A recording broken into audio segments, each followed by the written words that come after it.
오박사의 공연예술 이야기 92회입니다. 이번 회에도 이원경 선생의 책에서 조금 말씀을 드리도록 하겠습니다. 그 책의 일부분을 읽어드리도록 하겠습니다. 저는 이 부분은 정말 놓치고 싶지가 않습니다.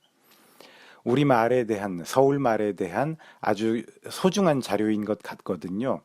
역시 개인적인 회상과 개인적인 증언이겠지요. 이원경 선생의 이러한 그 기록이요. 그래서 얼마만큼의 공신력과 정확성을 가지고 있는 것인지는 저 정도의 수준으로서는 알 수가 없지만 어쨌건 되도록이면 많은 사람들이 쉽게 접할 수 있게 한번 녹음을 해서 나눠볼 수는 있을 것 같습니다. 그럴 만한 가치와 필요는 충분히 있다고 생각이 되거든요. 그래서 그 내용을 여러분들과 함께 한번 같이 나눠보고 싶습니다.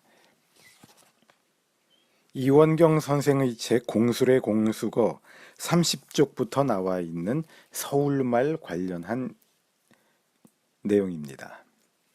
제가 지금부터 읽어보겠습니다. 지금 우리나라에서 언어학하는 사람들이 표준어, 서울말이라는 것을 어떻게 규정하는가 하면 서울 사람 중에서 대다수가 사용하고 있는 것이 표준말이다 라고 하고 있다. 옛날에는 서울에 사대문이 있었다. 동대문, 남대문, 서대문 그리고 효자동을 넘어가면 창의문이라고 해서 이렇게 사대문이 있었다. 북대문은 없었는데 인왕산, 북악산이 있기 때문이었다. 이렇게 사대문이 하나의 성을 이루고 있었다. 저녁에 이 문을 닫으면 나가지도 들어오지도 못했다. 이 사대문 안에 사는 사람들이 소위 성안 또는 문안 사람이고 뚝섬, 왕십리, 청량리, 노량진, 마포 같은 데 사는 사람들은 성박 또는 문박 사람이었다. 그래서 성안 사람들은 중류층 이상이고 성박 사람들은 하류층이었다. 이 두 계층이 확연하게 드러나는 것이 바로 말투이었다. 그 당시에는 확연히 달랐는데 예를 들어 중류층 이상인 성한 사람들은 그리고라든지 너도 나도처럼 고와 도를 사용한 반면 장사치나 하류층 성박 사람들은 그리구 또는 너도 나도처럼 구와 두라고 말을 했다. 지금은 일본 사람들이 우리보다 마늘을 더 잘 먹지만 내가 일본에서 유학할 때만 해도 일본인들은 우리나라 사람 보고 마늘 냄새가 난다고 했었다. 이처럼 사람에게는 서로 달리 나는 냄새가 있다.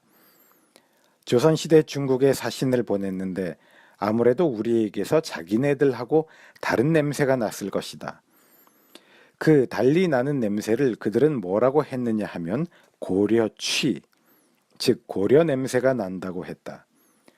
고려는 이성계가 쿠데타를 일으켜 차지하기 전에는 명나라의 속국이었으니까 그때 그 관습이 그대로 중국에서 내려와 조선을 고려라고 했다. 조선에서 사신으로 온 사람에게서 나는 냄새를 고려 냄새라고 말을 한 것이다.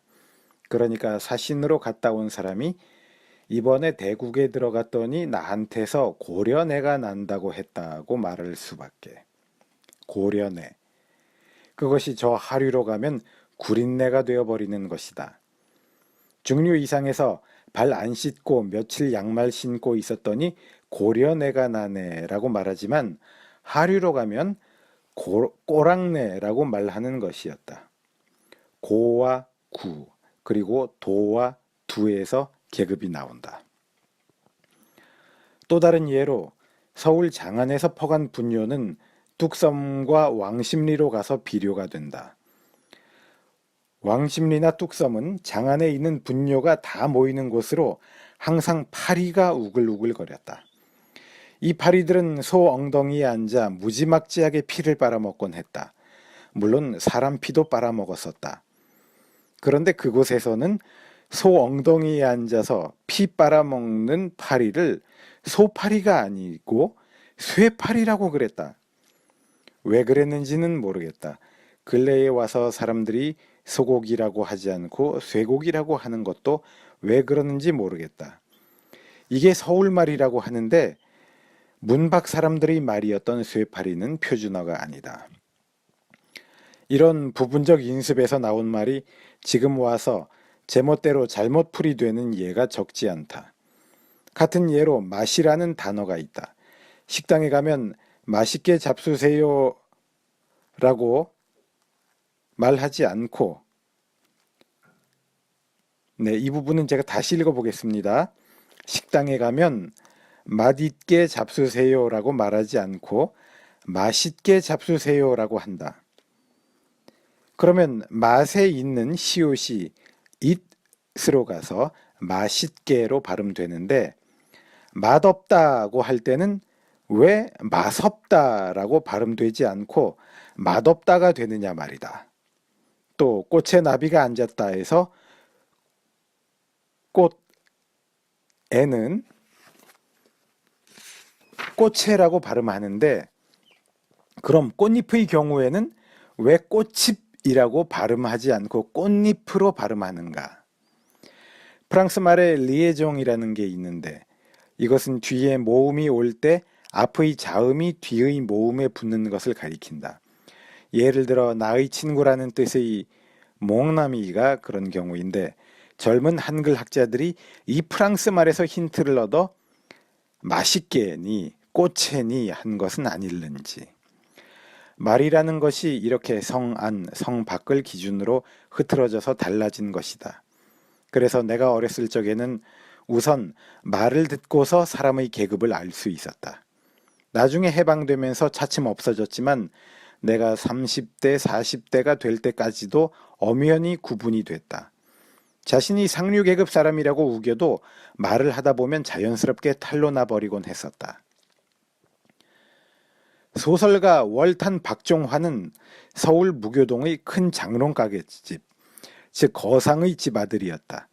서울 한복판 종로의 거상, 장사치들에게는 독특한 말버릇이 있었는데 영어로 하면 접속사, and 같은 것이었다.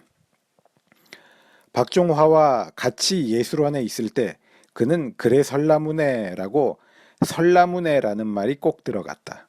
그것으로 그가 상인의 집안 사람임을 알 수 있었던 것이다.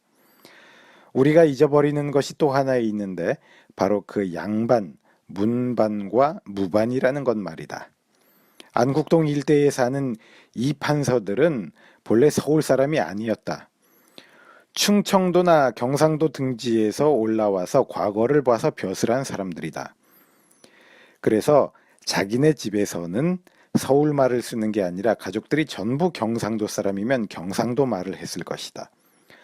무반의 장군들도 마찬가지였을 테고. 이러한 양반들은 절대 서울 말을 안 했다. 일명 토박이들, 서울에서 대대로 산 사람들이 서울 사람이다. 바로 나같이 서울 토박이들이 쓰는 말이 서울말이다. 그런데 이제는 서울말을 쓰는 사람들이 별로 없다. 예전에 새벽에 동대문을 열면 야채 장수들이 지게에다 배추, 무, 파 등 여러 가지를 지고 들어왔다. 지금도 트럭에 배추, 배, 사과를 함께 팔듯이. 그런데 이들이 쓰는 말 중에 일명 드렁조라는 게 있는데 배추 드렁 사려, 파 드렁 사려 그랬다. 배추, 파, 복수형으로 배추들, 파들에 렁이 붙어 배추드렁, 파드렁 그런 것이다. 그래서 왕십리, 청량리 사람들에게는 이게 서울 사투리다. 그리고 종로 중심가의 큰 거상들의 집에서는 그래 설라문에 그리고 드릴값쇼처럼 값쇼가 서울말이었다. 이런 것이 내가 보통 학교 다닐 때 상용되던 말들이었다. 네, 참 재미있네요. 왕십리 얘기가 나오니까 우리 어릴 때 왕십리 똥파리 이런 말이 있지 않았습니까? 왜 왕십리 똥파리라는 말이 있었는지 이원경 선생의 글을 읽어보니 알 것도 같습니다. 저야 어린 세대니까 서울말 같은 거, 진짜 서울말 같은 거 잘 모르죠. 그런데 극단 실험극장에 있었던 선배들, 그런 분들 말씀 들어보면은 오현경 선생님께서 서울 문 안에 살던 분이라고 그러죠. 그래서 진짜 서울 말을 하실 수 있는 분이라고 저 같은 어린 것들도 전에 듣곤 했습니다.